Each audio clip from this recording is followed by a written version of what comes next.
I know, can't believe we're saying this, but Twitter might just be the only social media site you can go in the coming year to get news and not see political ads. The company's CEO says it is trying to stop the spread of misinformation, but lies come in all shapes and sizes and character lengths, and a lot of people are wondering if Twitter really can pull this off. Or why others aren't following their lead and at least giving it a shot.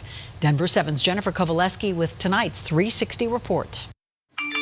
In a world where political ads on social media generate millions of dollars and influence millions of potential voters, figuring out what's real and what's not is tricky. And as the 2020 campaign ramps up, do you realize that you and Facebook have a credibility issue here? The argument over who is responsible for separating fact versus fiction is front and center. This isn't about helping the politicians. With Twitter's bold move to ban all political ads, and Facebook doubling down on keeping them, we're spinning this 360 for multiple viewpoints. From Twitter CEO Jack Dorsey, Facebook founder Mark Zuckerberg, Democratic lawmaker Alexandria Ocasio-Cortez, the chair of the FEC, and finally, a Washington Post tech reporter. Let's start with Twitter.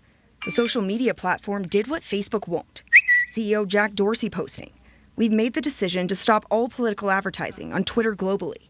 We believe political message reach should be earned, not bought." A power play, seen by many as a slap in the face to Mark Zuckerberg, who recently decided Facebook will run political ads. But here's where we need a reality check. Campaign spending on Twitter is nothing compared to what presidential candidates spent on Facebook, which means for Twitter, pulling political ads was a relatively easy way to stir up headlines and gain praise.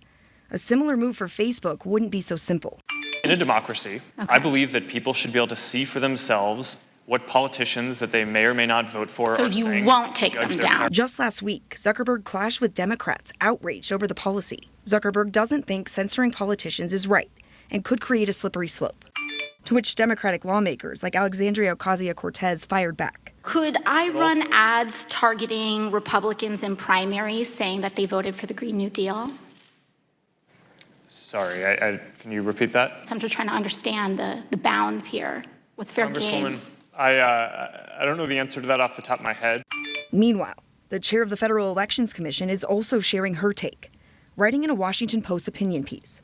Sell political ads, but stop the practice of micro-targeting, a way of targeting precise sets of people, like say women 20 to 55 who are young Republicans. Just because micro-targeted ads can be a good way to sell deodorant does not make them a safe way to sell candidates. It is easy to single out susceptible groups with little accountability, because the public at large never sees the ad.